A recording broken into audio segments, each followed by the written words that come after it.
One of the challenges in controlling Stringman, a cable-driven parallel robot designed for household clutter, is that moving the robot can sometimes induce a swing in the gripper.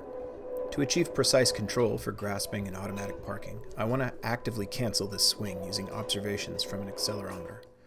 I came into this only having an inkling that this was possible and no idea how to do it, so I'm going to show you some of the insights that I found on this process of discovery and engineering, and how, after learning to make the robot move, I learned to make it hold still.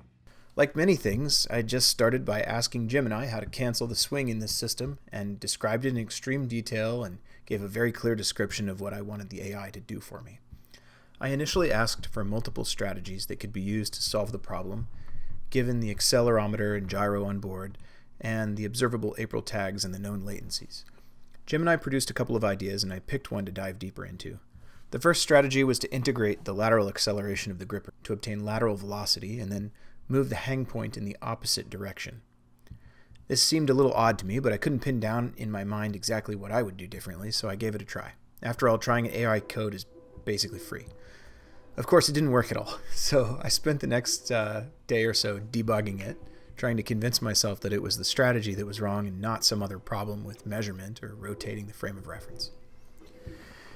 Before diving into another approach, though, I wanted to try to mathematically describe what I'm doing when I cancel the swing of something in my hand.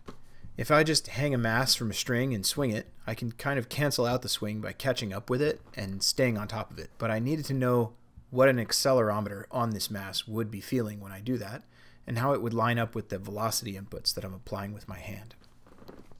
So I asked for a simulation of a pendulum in which I could move the pivot point with my mouse, and where a virtual accelerometer sensor on the swinging mass would be plotted while the simulation runs. And there it is. So watching these plots and playing with this pendulum helps me figure out that the motion I was applying was mostly the inverse of angular acceleration. So I asked for a button that would apply the inverse of the angular acceleration as a target velocity on the pivot. And sure enough, it does slowly cancel the swing. Armed with this theory, I set out to use angular acceleration on the robot to produce a corrective motion, but my sensor gives me angular velocity, so I had to take the derivative, and it worked once I ran it at 100 Hertz. But I shouldn't really need to send data at 100 Hertz just to cancel out what should be a periodic and predictable movement. So I think we can do better. I decided to try and fit the data to a sine curve. I asked Gemini how one might fit data to a sine curve without doing something costly like running SciPy least squares every 10 milliseconds, and it suggested a sine observer. This is like a Kalman filter, but with only one frequency, and since the length of my pendulum is fixed, I know that frequency. So this is what I tried next. The gripper still updates the model at 100 Hertz, but we send the parameters only at 25 Hertz, and on the motion controller, since it's a sine wave, we can take the derivative analytically instead of numerically. Now I can evaluate the integral of this curve at any point in the future that I want. And since this is a distributed robot on a Wi-Fi network, I expect a latency of around 100 milliseconds. But 100 milliseconds didn't work, and neither did any of the other settings I tried.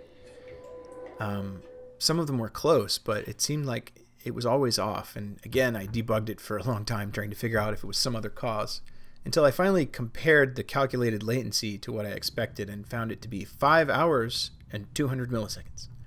My gripper was in UTC 0 and my controller was in UTC 5. So after synchronizing the time zones, I got fairly smooth swing cancellation in about 2 or 3 periods. Ooh, that's pretty good. And the remaining error is due to calibration and parasitic rotation of the platform, which is also due to calibration. So, calibration.